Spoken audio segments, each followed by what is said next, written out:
Hey, Derek here with a quick pulse check to close out September. I'm going to show you which neighborhoods led sales, which floor plans are flying off the shelf, where buyers are negotiating, and how rates in the broader Vancouver market are going to set the tone for our next 60 to 90 days.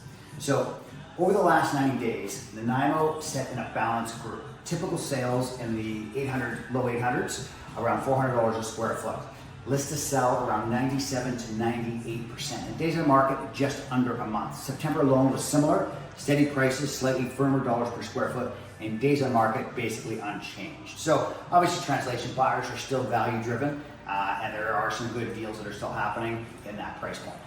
Top areas, no surprise, North Nanaimo led the broad area by volume.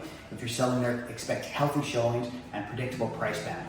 These areas also had really good activity. Uplands, Central Nanaimo, and Departure Bay with a 98 to 99% list to sell ratio and under 20 days on the market.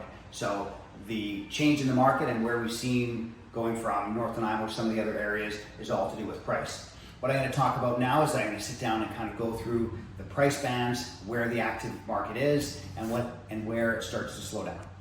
So when we're sitting down and we're talking about where the engine of the market is and where the activity is within the market, what we found is that the most activity is between that 700K, 900K, and anything above roughly the 1.5 million market, the days on market is stretching.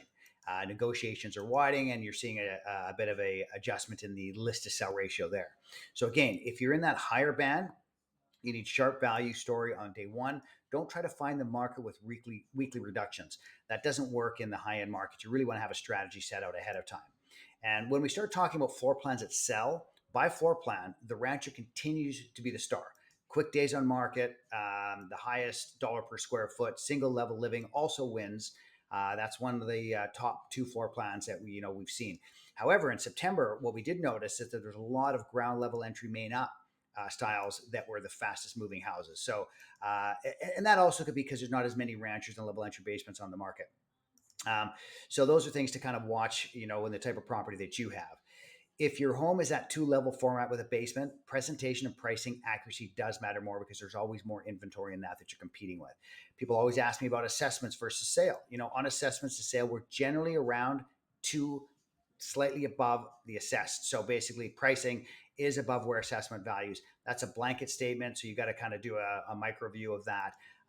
In September was a little bit softer. So that 90-day trend, which lines up with where we're seeing, on the ground. Buyers are value driven and they're comparing hard. So really making sure that your home is priced properly.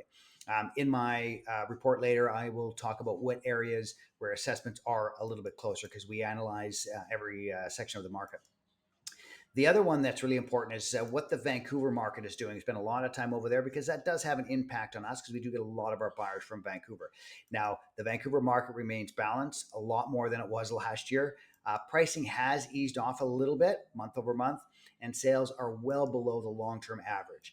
And nationally, which is really important, is the job market. We're getting a 7.1% unemployment rate. In Toronto, I believe that's around 9%. So that's something that we got to watch, which is, I think is going to continue, with the Bank of Canada trimming, their policy rates.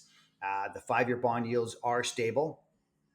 Fixed mortgages are holding and are definitely a lot more manageable than they were a year ago. So that is putting some stability back into the market.